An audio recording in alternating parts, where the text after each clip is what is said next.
ప్రార్థన చేసుకుందాం. ఇక అందరూ మ్యూట్లో పెట్టండి అమ్మా. Thank you Jesus.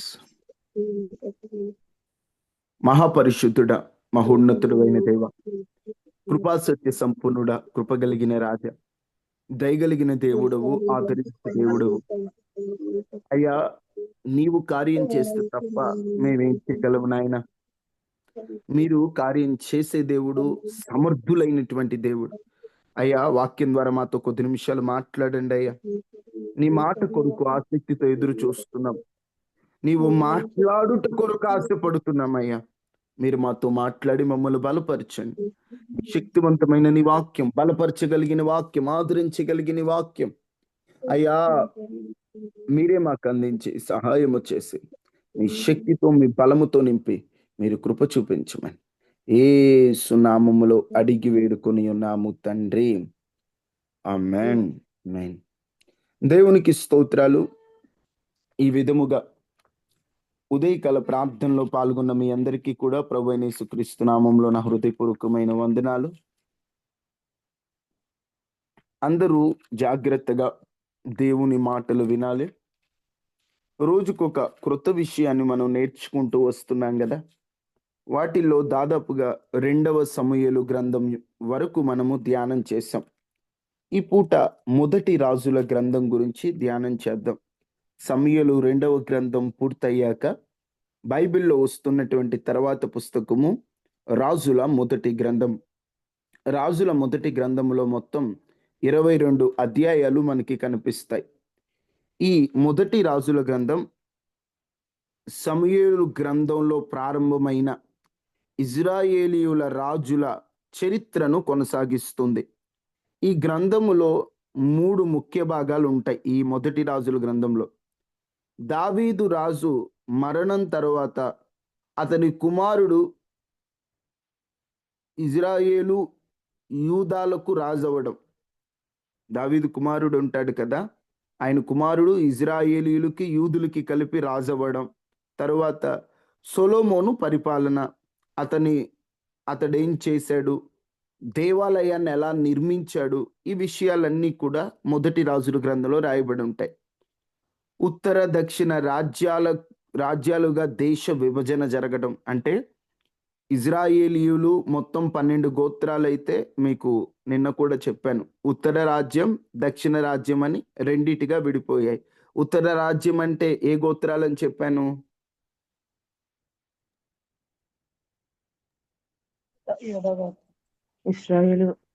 ఇస్రాయేల్. దక్షిణ ప్రాంతం అంటే యూదులు. యూదులు అంటే ఎన్ని గోత్రాల వారు ఉంటారు? 2 గోత్రాల వారు. ఇజ్రాయేలీలు అంటే 10 గోత్రాల వారు. ఆ 10 ఈ 2 కలిపితే మొత్తం 12 గోత్రాలు. ఇప్పుడు ఉత్తర దక్షిణ రాజ్యాలుగా విభజన ఈ మొదటి రాజుల గ్రంథంలో జరుగుతుంది. ఇక్కడంతా కూడా దేవుని పట్ల విధేయత చూపడం మానవద్దు, విగ్రహాలకు పూజలు చేసేటువంటి వాళ్ళు, ఆ సమయంలో ప్రవక్తలు ఎలా ప్రవర్తించారు, ఆ ఏలియా గురించినటువంటి కొన్ని విషయాలు ఈ మొదటి రాజుల గ్రంథంలో కనిపిస్తాయి. మొదటి రాజుల గ్రంథంలో ముఖ్యంగా కనిపించేది దావీదు రాజు చనిపోయిన తర్వాత సొలొమోను పాలన, ఆ తర్వాత కొందరు రాజులు రాజ్యాలుగా విడిపోవడం, ఆ తర్వాత ఏలియా ప్రవక్త గురించినటువంటి కొన్ని విషయాలు మనకి ఇక్కడ కనిపిస్తాయి. ఇంకా ఈ మొదటి రాజుల గ్రంథం గురించి క్లుప్తంగా మీతో పంచుకోవాల్సి వస్తే, దావీదు పరిపాలన చివరి దినాలు 2వ అధ్యాయం వరకు మనకు కనిపిస్తాయి. 2వ అధ్యాయం 12వ వచనం వరకు దావీదు పరిపాలనలో చివరిగా జరిగిన విషయాలు ఉంటాయి. 2వ అధ్యాయం నుండి సొలొమోను రాజు అవ్వడం గురించిన 13 అధ్యాయాల వరకు మనకు కనిపిస్తాయి. ఇంకా చెప్పాలంటే తొలి సంవత్సరాలు, సొలొమోను పరిపాలనలో తొలి సంవత్సరాలన్నీ కూడా 3వ అధ్యాయంలో నుంచి ప్రారంభమవుతే, 5వ అధ్యాయంలో దేవాలయ నిర్మాణం, 9వ అధ్యాయంలో ఆ దేవాలయ నిర్మాణం తరువాత సొలొమోను పరిపాలనలో చివరిగా ఏం జరిగిందనేది 11 అధ్యాయాల వరకు రాయబడి ఉంటాయి. ఆ తర్వాత రాజ్యాలు విడిపోవడం, 12వ అధ్యాయము 14వ అధ్యాయం వరకు ఉత్తర గోత్రాలు తిరుగుబాటు చేసి అక్కడ కాస్త యుద్ధ వాతావరణం జరుగుతుంది. 14 నుండి యూదా మరియు ఇజ్రాయేలీల రాజుల గురించి వివరిస్తారు. 17వ అధ్యాయం నుండి ఏలియా ప్రవక్త వస్తాడు. ఇక 20వ అధ్యాయం నుండి ఆహాబు రాజు గురించినటువంటి విషయాలు రాయబడి ఉంటాయి. ఆహాబు రాజు అంటే ఇజ్రాయేలీయుల రాజు. 22వ అధ్యాయం నుండి యోధా రాజుల గురించి ఉంటుంది. యెహోషాపాతు, మళ్ళీ ఇజ్రాయేలు రాజు అహజ్యా, వీళ్ళ గురించి ఉంటాయి. యోధా రాజులు, ఇజ్రాయేల్ రాజులు విడివిడిగా.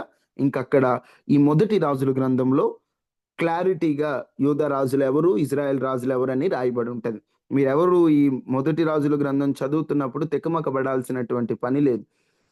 దావీదు చివరిలో ఏం జరుగుతుంది, సొలొమోన్ ఏం చేశాడు, ఆ తర్వాత రాజ్యాలు ఎలా విడిపోయాయి, యూదులకు ఎవరు రాజులు, ఇజ్రాయెల్కి ఎవరు రాజులు, ఆ రాజులను హెచ్చరించడానికి ప్రవక్త అయిన ఏలియా ఏం చేశాడు, ఏలియాకి ఎలాంటి పరిస్థితులు వచ్చాయి, ఇలాంటి విషయాలన్నీ కూడా మొదటి రాజుల గ్రంథంలో రాయబడి ఉంటాయి. మొదటి రాజుల గ్రంథం గురించినటువంటి కొంచెం వివరణ అది. ఓకే, రోజుకొక బైబిల్ ప్రశ్నలు మిమ్మల్ని అడుగుతూ ఉన్నాను కదా. ఈ పూట మిమ్మల్ని అడుగుతున్నటువంటి బైబిల్ ప్రశ్న, నెహెమ్యా ప్రాకారాలు కడుతున్నప్పుడు అతన్ని ఇబ్బంది పెట్టిన వారి పేర్లు. సన్బల్లటు, టోబియా. వెరీ గుడ్ అమ్మా. సన్బల్లటు, ఫోబియా, వారిద్దరూ నెహెమ్యా ప్రాకారాలు కడుతున్నప్పుడు నెహెమ్యాని ఇబ్బంది పెట్టినట్లుగా మనం చూస్తాం. Very good.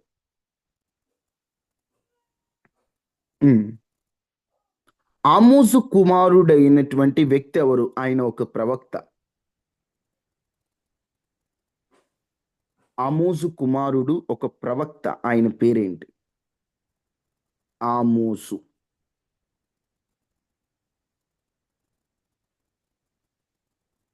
యెషయా. వెరీ గుడ్ అమ్మా. ఆమోజు కుమారుడు యెషయా ప్రవక్త. Very good. యోహాను సువార్త నుండి మిమ్మల్ని అడుగుతున్నటువంటి బైబిల్ ప్రశ్న. యోహాను సువార్త నుండి మిమ్మల్ని అడుగుతున్నటువంటి బైబిల్ ప్రశ్న.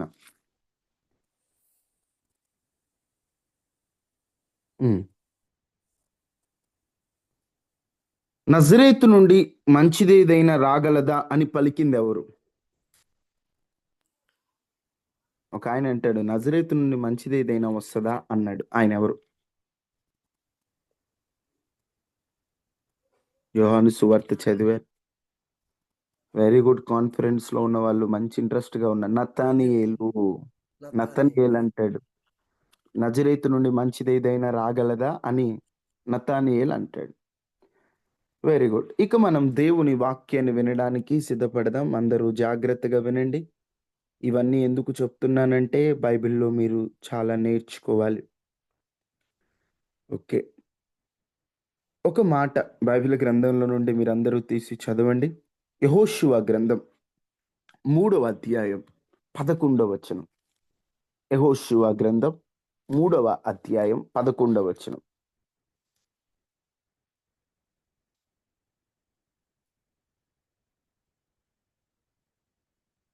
జీవము గల దేవుడు మీ మధ్యనున్నవాడనియు ఆయన నిశ్చయముగా మీ ఎదుట నుండి కనానీయులను, హిత్తీయులను, నిశ్చయముగా మీ ఎదుట నుండి కనానీయులను, హిత్తీయులను, హివ్వీయులను, పెర్జీయులను, గిర్గేషీయులను, అమోరీయులను, మూరీయులను, యెబూసీయులను వెళ్ళగొట్టుననియు దీని వలన మీరు తెలుసుకొందురు. ఇజ్రాయేలు ప్రజలు ఐగుప్తు దేశములో బానిసలుగా ఉన్నారు. వారు బానిసలుగా ఉన్నప్పుడు మోషే నాయకత్వంలో వారు బానిస దేశమైన ఐగుప్తును విడిచిపెట్టి కనానుకు బయలుదేరారు. కనానుకు బయలుదేరి దాదాపు 40 సంవత్సరాలు ప్రయాణం చేసి ఎన్నో ఒడిదుడుకులలో, ఎన్నో కష్ట నష్టాలలో ఎంతోమంది రాలిపోతుంటే, కొంతమంది ఇక పితరులు చనిపోయారు. యెహోషువ, కాలేబు తప్ప అందరూ చనిపోయారు. వాళ్ళ తర్వాతి తరమే ఉన్నారు. వారందరూ కూడా ప్రయాణమై కనాను దగ్గరకు వచ్చారు. యెహోషువ వేకువనే లేచి ఇక మిమ్మల్ని మీరు పరిశుద్ధపరుచుకోండి, దేవుడు మీ మధ్యలో అద్భుతాన్ని చేస్తాడని ప్రజలందరికీ చెప్పాడు.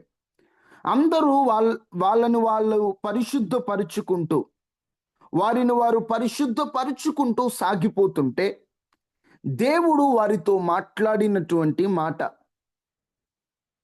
కొంతమంది ప్రజలున్నారు, వారిని మీ మధ్యలోండి నేను తరిమి కొడతాను.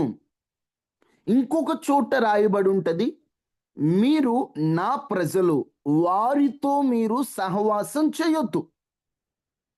కనాను దేశంలో దేవుడు ఇజ్రాయేలీయులను ఉంచడానికి ఓ 7 జాతులను ఆయన తరిమి కొట్టాడు.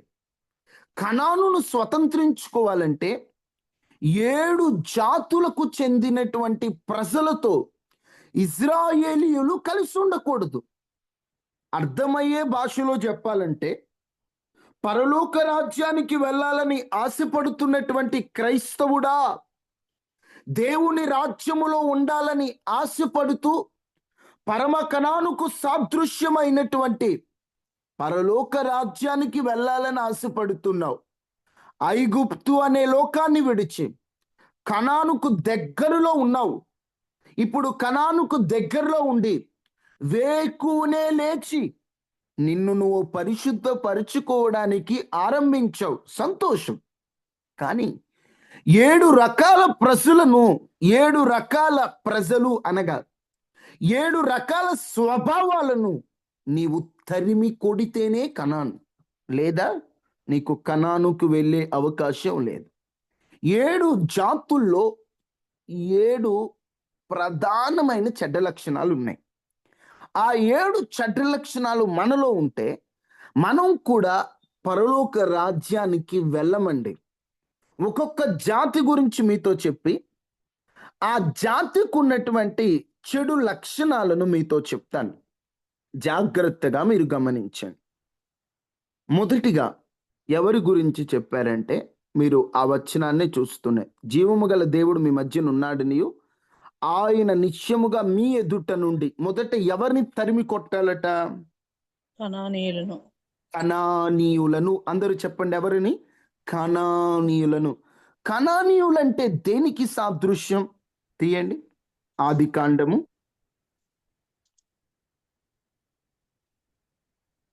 9వ అధ్యాయము. ఆదికాండము 9వ అధ్యాయము 20వ వచనం ఒకసారి చదవండి.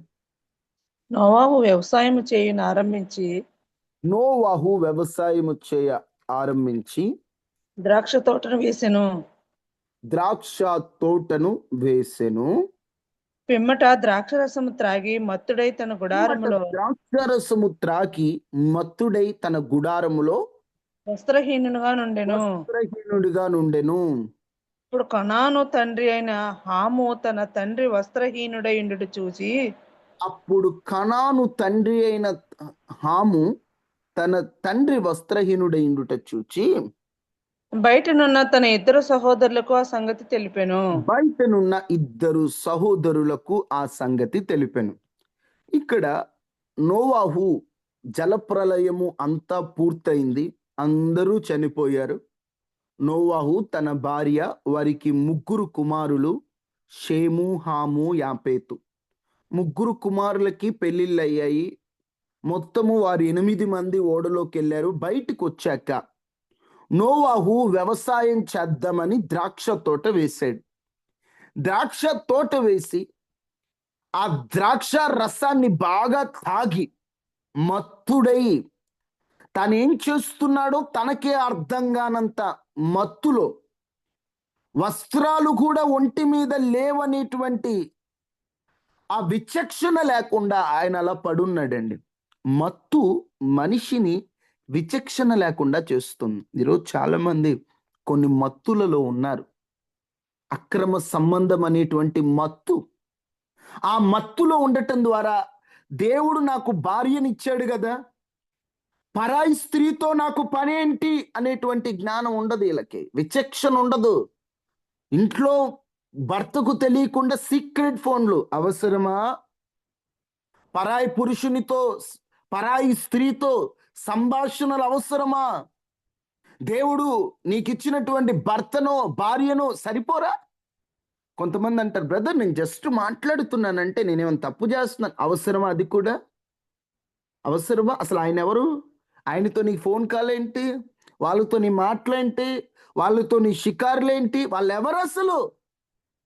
యవన స్త్రీలకైనా యవన పురుషులకైనా, వివాహమైనటువంటి పురుషులకైనా వివాహమైన స్త్రీలకైనా, వివాహమైన వాళ్ళైతే నీ భార్యతో తప్ప నీ భర్తతో తప్ప నువ్వు ఎవరితో పర్సనల్గా మాట్లాడకూడదు. వివాహం కాని వారైతే దేవుడు నీకిచ్చేటువంటి భర్తతో తప్ప భార్యతో తప్ప మరొక స్త్రీతోనైనా మరొక పురుషునితోనైనా అనవసరమైనటువంటి పర్సనల్ డిస్కషన్స్ అవసరం లేదు. అది పాపం. ఎందుకంటే అది ఒక మత్తు. మత్తులో ఒక మనిషి ఉంటే తను ఏం చేస్తున్నాడో తనకే అర్థం కాదండి. ఈరోజు చాలా మంది ఈ మత్తుల్లో ఉండటం వల్ల కుటుంబాలు పాడైపోతున్నాయి, తెలియట్లా. పరపురుషుని మోసులో పడి పిల్లలు ఏమైపోతున్నారు, భర్త ఏమైపోతున్నాడు అర్థం కావట్లా. మహా తల్లికి మళ్ళీ మాటలు ఒకటి, ఏమైంది? మాట్లాడితే తప్పే ఉంది బ్రదర్, తప్పేముంది అంటే అది పాపం. అది ఇక్కడ మత్తులో ఉన్నాడు నోవాహు. భక్తి అంతా పోయిందండి. ఈ ఒక్క విషయంలో నోవాహు పడిపోయాడు. మత్తులో ఉండి వస్త్రహీనుడిగా ఉన్నాడు. ఒంటి మీద బట్టలు కూడా లేవు. ఒక ఆయన వచ్చాడు, హాము అనేటువంటి ఆయన. తన కొడుకు తండ్రి వస్త్రహీనుడై మత్తులో పడిపోయి ఉంటే కుమారుడు చూసి తండ్రిని ఆ పాపపు ఉద్దేశంతో, ఒక మాటలో చెప్పాలంటే తెలుగు బైబిల్లో క్లారిటీగా లేదు కానీ ఈ రోజుల్లోనే ఒక పాపము విస్తరిస్తుంది. స్త్రీలకు స్త్రీలు, పురుషులకు పురుషులు అక్రమంగా చేయరాని కార్యాలు చేస్తున్నారు. బైబిల్ గ్రంథములో కూడా రోమా పత్రిక 1వ అధ్యాయంలో, కొరింథీ పత్రికల్లో ఉంటది, స్త్రీలకు స్త్రీలు, పురుషులకు పురుషులు అవాచ్యమైనది చేయించండి. తండ్రి అలా బట్టలు లేకుండా ఉంటే చూపు చండలమైన చూపు చూశాడు. చూసి బయట తన సహోదరులుంటే షేము యాపేతుంటే వాళ్ళ దగ్గరికి వెళ్ళి, ఇట్టున్నాడు నాన్న అని చెప్తే వాళ్ళిద్దరు గబగబా వచ్చి నాన్నగారి మీద వస్త్రం ఒకటి కప్పారు. కప్పిన తరువాత కొంతసేపటికి మత్తు నుండి మేల్కొని జరిగిందంతా తెలుసుకొని కనాను అనగా హాము సంతానాన్ని, హాము కొడుకు కనానుని శపించాడు. నువ్వేం చేసావురా? నువ్వేం చేసావు? కన్న తండ్రిని కూడా లేకుండా నీ చూపు బాలేదు, అపవిత్రత. ఒక మాటలో చెప్పాలంటే కనానీయులు అంటే కాముకత్వము కలిగిన వారు. కాముకత్వం కలిగిన వారు. మీకు అర్థమయ్యేటట్టు చెప్పాలంటే ఈ కాముకత్వ పాపానికి కేర్ ఆఫ్ అడ్రస్ ఏంటి బైబిల్లో? విచ్చలవిడిగా పాపము, కామకత్వమైనటువంటి పనులు జరిగిన ఒక ప్రాంతం ఏంటి? సొదొమ గొమొర్రా. ఈ సొదొమ గొమొర్రాకి మూల పురుషుడు ఎవరో చూడండి. 10వ అధ్యాయం, ఆదికాండం 10వ అధ్యాయం 19వ వచనం. కనానీయులు సరిహద్దు సీదోను నుండి, సరిహద్దు సీదోను నుండి గెరారుకు వెళ్ళు మార్గములో, గెరారుకు వెళ్ళు మార్గములో గాజా వరకును సొదొమ గొమొర్రా ఆత్మ సెబోయిములకు వెళ్ళు మార్గములో లాషా వరకు ఉన్నది. మీరు గమనిస్తే ఈ సొదొమ గొమొర్రా ప్రాంతములో ఉన్నది ఎవరయ్యా అంటే కనాను సంతానమే. కనానీయులకు ఉన్నటువంటి ఒక చెడ్డ లక్షణం కాముకత్వం. అసలు ఎంత కామం అంటే చేయరాని కార్యం. సందర్భం వచ్చిందని ఈ విషయాలు చెప్తున్నాను. ఈ కనానీయులంటేని అసహ్యమైనటువంటి, నోటితో చెప్పలేనివి, ఒక మాటలో అనాలంటే నీచమైనటువంటి కార్యక్రమాలు చేసేటువంటి కనానీయులు. ఇదిగో యెహోషువ, మీరు ఆ దేశానికి వెళ్ళాలంటే కనానీయులని వాళ్ళు ఉన్నారు. అది కనాను అని పేరున్నా దేశం వాళ్ళది కాదు. నేను అబ్రాహాముకి ఇచ్చిన ప్రాంతం. కానీ కనానీయులు వారంట మాదన్న వేశారు. కానీ ఆ కనానీయులు వెళ్ళగొట్టాలి ఫస్ట్. మీరు వారెవరో? కాముకత్వం. నిజం చెప్పాలంటే శరీరంలో దేవుడిచ్చినటువంటి సహజమైన కోరిక కామం. అది ఒక వయసు వచ్చిన తర్వాత ప్రతి మనిషిలో ఆటోమేటిక్గా వచ్చేస్తుంది. అందుకనే దేవుడు చక్కటి భాగస్వాములనిచ్చి ఎవరు పాపంలో పడకుండా దేవుడు చక్కగా దేవుడే పెట్టిందండి. దేవుడే పెట్టి దేవుడు పెట్టిన ప్రాసెస్ వేరు. యవనస్తులు ఉపయోగిస్తున్నటువంటి ప్రాసెస్ వేరు. ఇప్పుడు కత్తి ఉందండి. కూరగాయలు కట్ చేయడానికి పనికొస్తది. పొడవడానికి, పీకలు నరకడానికి పనికొస్తది. ఇప్పుడు కత్తిని తయారు చేసినోడిని ఇచ్చి నువ్వు కత్తి ఎందుకు తయారు చేసావు అనడానికి లేదు. దానివల్ల ఉపయోగాలు ఉన్నాయి. ఇప్పుడు కామం అనేటువంటిది ఒకటి మీకు అర్థమయ్యేటట్టు స్పష్టంగా చెప్తున్నాను. దేవుడు దాన్ని పెట్టిన ప్రాసెస్ ఒకటి. అభివృద్ధి కొరకు భార్యాభర్తలు ఇద్దరు ఆశీర్వదించబడి వారు సంతోషంగా ఉండటానికి పెడితే దాన్ని అక్రమంగా తయారు చేసేస్తున్నారు ఈ రోజున. నేనంటాను, ఒక తండ్రిని రాని చూపు చూస్తేనే కనాను సంతానం అంతటికి శాపం వచ్చిందా లేదా? వాస్తవంగా తప్పు చేసింది ఎవరు? కానానీయులు. అదే కనాను తండ్రి. ఎవరైనా హాము చేశాడు. కానీ ఆ శాపం అంతా కూడా పాపం కనానీయులు మొత్తానికి ఇప్పుడు సొదొమ గొమొర్రా వరకు వ్యాపించిందా లేదా శాపం? వ్యాపించి. ఇప్పుడు మీరు ఆలోచించండి. చూడరాని దృశ్యం చూస్తే శాపం అనేటువంటిది తరతరాలు తరతరాలు తరతరాలు వ్యాపిస్తే గుండె మీద చేసుకొని చెప్పండి, ఎన్నిసార్లు చూడరాని దృశ్యాలు మన కంట పడుంటాయి. ఎంత శాపం మన మీద పనిచేస్తూ ఉండుంటది. ఎన్నో ప్రార్థనలు చేస్తుంటాం, నా శాపం పోవాలి, నా శాపం. దీని వలన శాపం వచ్చిందేమో.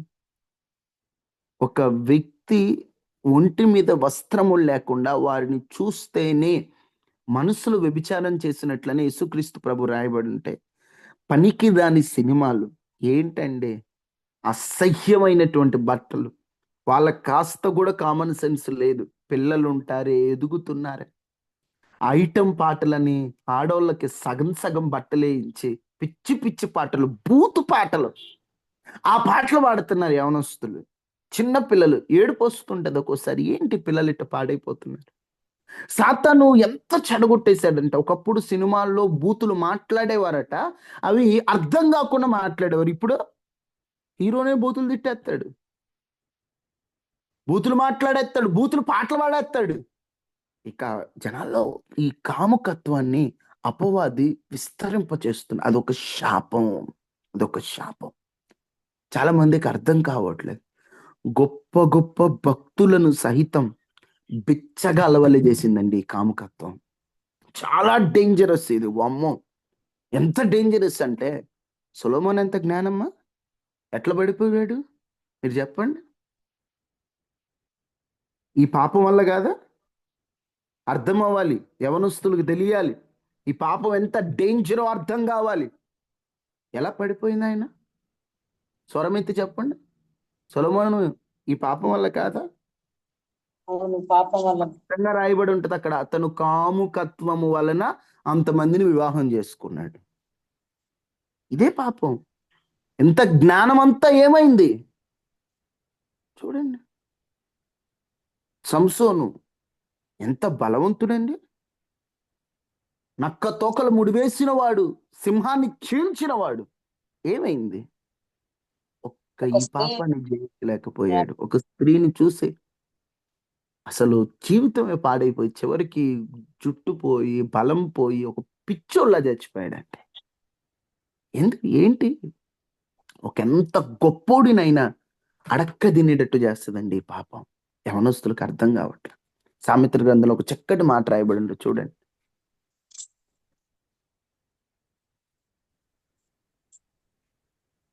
సామెతల గ్రంథం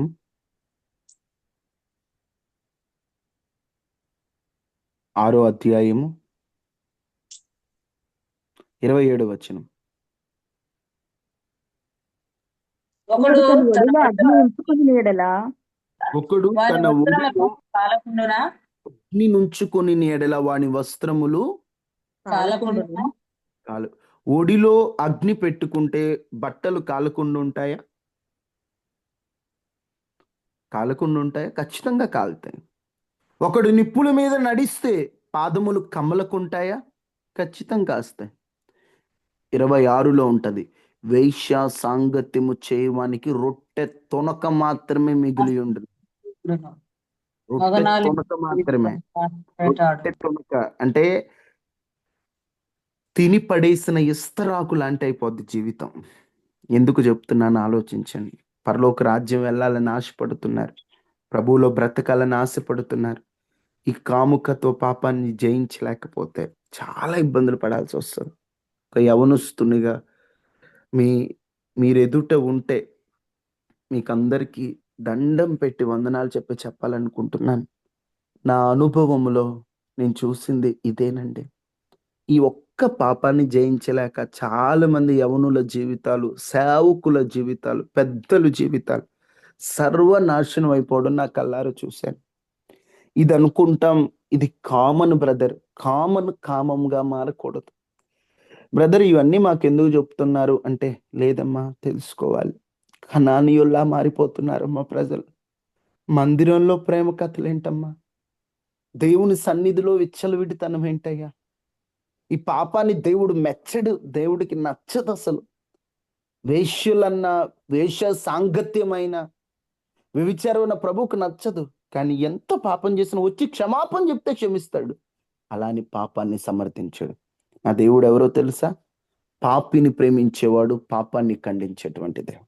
ఈరోజు కనానీయుల స్వభావం నీలో ఉందేమో, కనానీయుల వంటి ఆలోచనలు నీలో ఉన్నాయేమో. వద్దు వద్దు. ఉంటే దేవుని సన్నిధిలో, ప్రభువా నేను ఆ చేయరాని కార్యం చేసినందుకు, నేను ఆ చూడరానిది చూసినందుకు నన్ను క్షమించు. కనానీయుల పాపం నాలో ఉండకూడదయ్యా. ఒకటే చెప్తున్నా, ఈ కామం అనే పాపం మనలోకి చేరితే, అది ఎవరైనా అవనివ్వండి, నేను అవనివ్వండి, మీరెవనివ్వండి, ఇంత భక్తిపరుడు ఎట్టయిపోయాడేంట అనాలనిపిస్తుంది. అదే భయం నాకు అనుదినం. ఎంత డేంజరస్! ఆ కామం అనే పాపం మనిషిలోకి చేరితే ఏం చేస్తున్నారో కూడా అర్థం కాదు. సొంత చెల్లి మీద మనసు పడ్డాడు. ఎవరు? అమ్నోను. చెల్లయ్యా బాబు, కాము అది లోపలికి వచ్చిందంటే చెల్లె, తల్లె, అక్క, అమ్మ. అందుకే కదండి రేపులు జరుగుతుంది. అదొక సాతాను స్ట్రాటజీ, సాతాను పన్నాగం. అది ఫ్రెండ్కు చెప్పాడు, అరే బాబు నేను ఇలా నా చెల్లి మీద మనసు పడ్డాను రా. ఏమనాలా దరిద్రుడు? రే నువ్వు చేస్తుంది తప్పురా. ఏం మాట్లాడుతున్నావురా? చెల్లి మీద మనసు ఏంట్రా? మనసును అదుపులో పెట్టుకోవా? కోరికలు అదుపులో పెట్టుకోవా? ఎందుకు వస్తున్నా నీకు ఇట్లాంటి పనికిమాలిన కోరికలు? పనికిమాలినోడా, ఒక దెబ్బ కొట్టుంటే అమ్నోను బ్రతుకు బాగుపడేది. కానీ మనోడేంటంటే, రే నేనున్నా కదరా మామ. ఈరోజు ఫ్రెండ్స్ ఒకడు పాడైపోతుంటే మాత్రం ఫ్రెండ్స్ హెల్ప్ చేస్తారండి. ఒకడు బాగుపడదంటే ఒక్కడు కూడా సాయం చేయడు. అదే దరిద్రం. నేను చూస్తుంటాను కదా. అరే ఒక్క 100 రూపాయలు హాస్పిటల్కి వెళ్ళాలి ఇవ్వండి రా అంటే, ఫ్రెండ్స్ని ఎవరినైనా అడిగితే లేవు లేవు లేవు లేవు లేవురా అసలు అయిపోయినాయి అంటారు. అరే మందేయాలరా అన్నారు అనుకోండి ఎవరైనా, రే రండ్రా కలిసేద్దాం నీకు ఇప్పిస్తారా నేను అంటాడు. బాగుపడడానికి ఎవరు సాయం చేయరు, పాడవడానికి చుట్టూ ఉంటారు సాయం చేయడానికి. పనికిరాని వాళ్ళంతా. పనికి వాళ్ళ ఆలోచన అమ్నోనుకు వచ్చినప్పుడు స్నేహితుడు సపోర్ట్ చేశాడు. ఏమని? ప్లాన్ అంతా ఈ అయ్యగారే చెప్పారు. అందుకే స్నేహితులతో జాగ్రత్త. ఎవరు పడితే వాళ్ళతో స్నేహం చేయొద్దు. ఎవరితో స్నేహం చేస్తున్నావో జాగ్రత్త. వారి మధ్య పనిచేసేటువంటి కొన్ని దురాత్మలు నీ మీద పనిచేసే అవకాశం ఉంది. ఎవరు పడితే వాళ్ళతో సావాసాలు చేయటం, ఎవరు పడితే వాళ్ళతో గంటలు ముచ్చట్లు పెట్టడం, ఎవరు పడితే వాళ్ళతో సంభాషణలు పలకడం అబ్బాయి మనకు అవసరం లేదండి. చెప్పాడు, రే నేను ఒక ప్లాన్ చెప్తా, ఒంట్లో బాగాలేనట్టు నటించు, నాన్నగారు వస్తారు. ఏమైందిరా అంటే, నాకు ఒంట్లో బాగాలేదు, పరిచర్య చేయడానికి చెల్లిని పంపించన్నాడు. సరే అని నాన్నగారు చెల్లిని పంపిస్తే, ఆ చెల్లి అక్కడికి వచ్చిన ఉద్దేశం, నా అన్నకి ఆరోగ్యం బాలా, నా అన్నకి నేను ఆరోగ్యం వచ్చేటట్లు పరిచర్య చేయాలని మంచి ఉద్దేశంతో ఒక చెల్లి వస్తే, చెల్లి మీద మనస్సు పడి పాపం చేయబోతుంటే ఆ మాటలు నిజంగా నాకు కన్నీరు వస్తుంది. అన్నా మనకి తగదన్నయ్య, అరే అన్నయ్య ఇది కరెక్ట్ కాదురా, మనం ఇజ్రాయేలీలోరా, ఈ పని చేయకూడదని ఏడ్చి ఏడ్చి ఏడ్చి మొత్తుకుంటున్నాయంలే. చివరికి ఏమైంది? అబ్షాలోము వచ్చాడు, అమ్నోనుని చంపాడు. చచ్చిపోయాడు. చివరికి సాధించింది ఏముంది? ఒక్క 5 నిమిషాలు సుఖం కోసం జీవితం పాడవలా? ఇన్ని కుటుంబాలు అల్లకల్లోలం అయిపోతున్నాయి. కొంతసేపటి సుఖం, సుఖం అని సుఖం కాదది. కాస్త రిలాక్స్ అని జెప్పి, సుఖం, సుఖం అని ఇష్టానుసారంగా జీవితాలు పాడు చేసుకుంటా పిల్లలు అనాథలైపోతుంటే బుద్ధి రావట్ల. అక్రమ సంబంధాలు పెట్టుకొని పిల్లల్ని ఏడిపిస్తూ, భార్యని ఏడిపిస్తూ, ఉంచుకున్న ఆమెకేమో లక్షలు, లక్షలు పెడతాడు అయ్యగారు. భార్యకు ఒక చీర తీసుకురావడానికి మనసు రాదు. పాపపు బుద్ధి, కామం ఇదెంత డేంజరస్ అంటే, మంచి మనుషుల్ని కూడా ముంచే మనుషులుగా మార్చగలిగిన శక్తి ఈ కామానికి ఉంది. అందుకే కనానీయులను వెళ్ళగొట్టండి. వద్దు, మనకొద్దు కనానీయులతో. ఈరోజు దేవుని పిల్లలమని పేరు చెప్పుకుంటూ కనానీయుల స్వభావం మనలో పనిచేస్తుందేమో, కనానీయుల్లాగా మనం ప్రవర్తిస్తున్నామేమో. ప్లీజ్ ఆ స్వభావం మనలోంచి వెళ్ళిపోవాలి. అందరం ప్రార్థన చేసుకుందాం. వాస్తవంగా ఈరోజే 7 చెప్పేద్దాం అనుకున్నాను నేను. కానీ ఎందుకో కనానీయుల గురించి చెప్తుంటే వివరించాలనిపిస్తుంది. నాకు తెలిసి ఎప్పుడు ఈ అంశం గురించి నేను ఎప్పుడు ఇంత వివరణగా చెప్పలేదు. ఎందుకు చెప్పాల్సి వచ్చిందంటే తెలియాలి, తెలియాలి. పనికిరానివే సినిమాల్లో ఉన్నదున్నట్టు చూపిస్తుంటే, పాపమే చూపిస్తుంటే, బాగుపడేదయ్యా ఇది పాపం నాయనా ఇది వద్దురా, అది బాగుపడే పనిరా అని మీకు చెప్పడంలో తప్పేముందన్న ఉద్దేశంతో ఇవన్నీ చెప్తున్నాను. ఎవరిని పిల్లలకి తెలియజేయండి అమ్మా. పిల్లలకి తెలియట్లేదు. ఏడుపు వస్తుంది పిల్లలు పాడైపోతుంటే. తల్లులకు తెలిసింది కొంత, పిల్లలు మరీ దారుణంగా తయారవుతున్నారు. మీరు నమ్మరు, చిన్న చిన్న పిల్లలే నా దగ్గరకు వస్తుంటారు. అన్నా నేను ఈ అమ్మాయిని ప్రేమిస్తున్నాను, లేకపోతే తల్లిదండ్రులు తీసుకొస్తుంటారు. ఏం చెప్పాలో కూడా అర్థం కాదండి. ప్రేమ అంటేనే తెలియని వయసు. కొంతమంది యవన పిల్లలైతే తొందరపడి ప్రెగ్నెన్సీలో వచ్చేసి ఎంత ఇబ్బందులు పడుతున్నారో, ఎంత షాక్లో ప్రేమ వివాహాలని ఇట్టని అసలు దారుణం అయిపోతుందండి సమాజం. ఈ కాముకత్వ పాపం నుంచి నా రాష్ట్రం, నా దేశానికి విడుదల కలగాలి. నా సహోదరులకి భద్రత రావాలి. రోజు భద్రత లేదండి. బయటికి వెళ్ళిన మనిషి తిరిగి వస్తారనే గ్యారంటీ లేదు. ఎంత దారుణమైనటువంటి పరిస్థితుల్లో మనం ఉంటున్నామో ఒకసారి ఆలోచించి మన గురించి మనం ప్రార్థన చేసుకుంటాయా, నా దేశానికి కనానీయుల పేడ వదలాలయ్యా. అయ్యా, విచక్షణ లేకుండా చేస్తుంది మత్తు. ఏం చేస్తున్నారో అర్థం కానికుండా, ఏం చేస్తున్నారో తెలియనివ్వకుండా చేసేస్తుంది మత్తు. అర్థం కావట్లేదు. ఈ మత్తులో ఉన్నారు చాలా మంది. మత్తు నుంచి వారందరిని విడిపించని చిన్న ప్రార్థన చేయండి. ఈ పాపం అనే మత్తు, ఈ వ్యభిచారం అనే మత్తు, ఈ కాముకత్వం అనే మత్తు నుంచి విడుదల పొందాలని అందరూ ప్రార్థన చేయండి.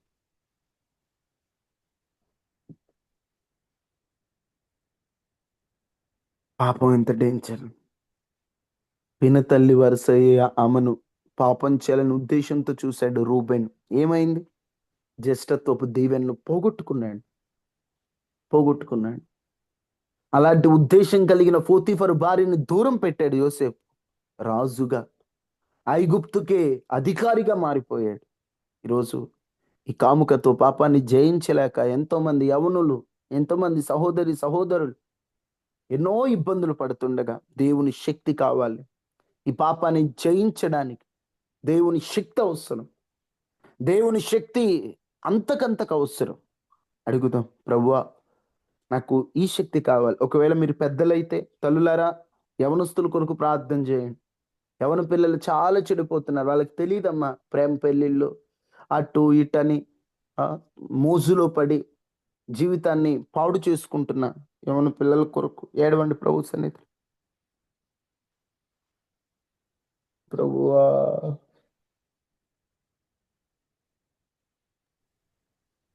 దేవా, మా యవనస్తులను రక్షించయ్యా. పాపంలో మునిగిపోతున్నారయ్యా. కాముకత్వం అనే పాపం మా యవనస్తులందరినీ నాశనం చేస్తుందయ్యా. ఇటువంటి సినిమాలు, వినే మాటలు, బూతు మాటలు బట్టి యవనులు చాలా చెడిపోతున్నారయ్యా. ఏం చెప్పాలో, ఎలా నీ వైపుకు తీసుకురావాలో కూడా అర్థం కావచ్చు. మాకు పరిశుద్ధతని ఇవ్వండి, మాతో పాటు యవనులకి పరిశుద్ధత ఇవ్వండి. పాపం నుంచి విడుదల కలగాలయ్యా. ఇది బహు డేంజరస్ పాపం అయ్యా. వాళ్ళు శాపగ్రస్తులుగా మారడానికి కారణమైందయ్యా. మేము ఒకవేళ శాపాన్ని అనుభవిస్తున్నట్లయితే శాపం నుండి విడిపించండి అయ్యా. శాపం నుంచి విడిపించండి స్వామి. దయచేయడం చేసుకోండి అయ్యా. అయ్యా, అనితంగా ఎవరెవరు ఎలాంటి పరిస్థితుల్లో ఉన్నారో నువ్వు చూస్తున్న దేవుడు అయ్యా. నుండి విడుదలను అనుగ్రహించండి అయ్యా.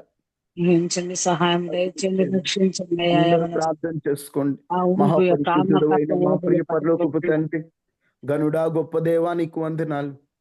స్తోత్రాలు. ఇశ్రాయేలీయులను కనాను దేశం వెళ్ళాలంటే కనానీయులను వెళ్ళగొడతానన్నావు. కనానీయులంటే కాముకత్వం కలిగిన వారిని అయ్యా. కనానీయుల వల్ల మేము ఉంటే మా స్వభావాలను మార్చండి. మా పరిశుద్ధత, మా నీతి సరిపోదు. నీవు కోరుకున్న రీతిలో మమ్మల్ని మార్చండి. యవన పిల్లలు పాడైపోతున్నారయ్యా. నీ పాదాలు పట్టుకొని బ్రతిమలాడుతున్నానయ్యా. పిల్లల్ని రక్షించయ్యా. ఎట్ట చెప్పాలో తెలియట్లేదయ్యా. ప్రేమ అనే మోసులో పడిపోయి తల్లిదండ్రి మాట లెక్క చేయకుండా నీకు దూరం అయిపోయి పిల్లల జీవితాలు పాడైపోతున్నాయి అయ్యా. అయ్యా రక్షించండి అయ్యా. అయ్యా డాడీ, వాళ్ళని రక్షించయ్యా. వాళ్ళు నీ పిల్లలే నాయన. ఏ యవనుడు చెడిపోకూడదయ్యా. అయ్యా, యవనులు పెళ్లి కాకముందే జారత్వ పాపంలో పడి జీవితాలు పాడైపోతున్నాయి అయ్యా. ఏం చేయాలో అర్థం కావట్లేదయ్యా. బతుకులు పాడు చేసుకుంటున్నారయ్యా. నా చెల్లెళ్ళకి అక్కలకి రక్షణ లేకుండా పోయిందయ్యా. బయటికి వెళ్ళిన మనిషి తిరిగి వస్తారో లేదో అనేటువంటి భయం రోజు రోజుకి ఎక్కువైపోతుందయ్యా. వారిని ఒక్కసారి రక్షించండి అయ్యా. వారిని రక్షించండి ప్రభువా. ప్రభువా, వారికి భద్రత ఇవ్వండి అయ్యా.